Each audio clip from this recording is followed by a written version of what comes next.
Hi, I'm Judith Rainforth, pastor of spirituality and care at American Lutheran Church in Sun City, Arizona. And Odyssey and I are out here enjoying this beautiful horse, Annie, that I get to ride. And for today's devotion, I thought I would share something that we sent out in our news week message, our midweek message. And I have to say, I wished I would have had some fly spray for Annie because the flies are really bad out here. But we're enjoying being outside. And we kind of had a long day. We're working on a stewardship campaign called Sparked by the Spirit.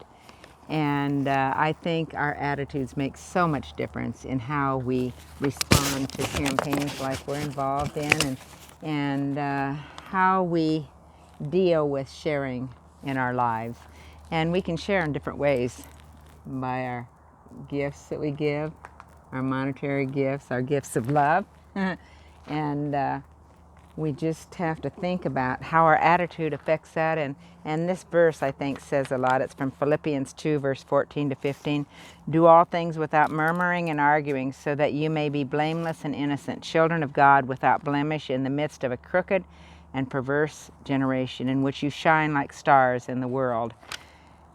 Are we shining like stars in the world? I went on to say, the Bible repeatedly tells us to stay away from complaining. Some people like to complain to get attention. How much of what people say focuses on complaining about the situation instead of trying to improve it?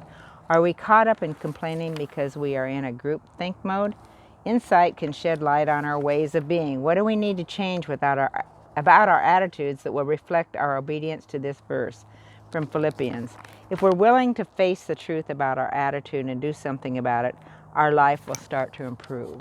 And as our lives start to improve, we can be an influence on other people's lives. So at the time of people having some really strong opinions about things, I think it would be interesting if we would think about how can we deal with this so that we don't put fuel on the fire. And so my prayer today is that we can all try to have more positive attitudes in the midst of this time of the COVID and political upheaval and protest. And we talk about it a lot, but what are we willing to do? And some of my way of being in a mode of not complaining is to be around the Annies of the world. So thank you, God, for giving Odyssey and I a chance to be out here at the stables. Bless you. Go in peace and serve the Lord.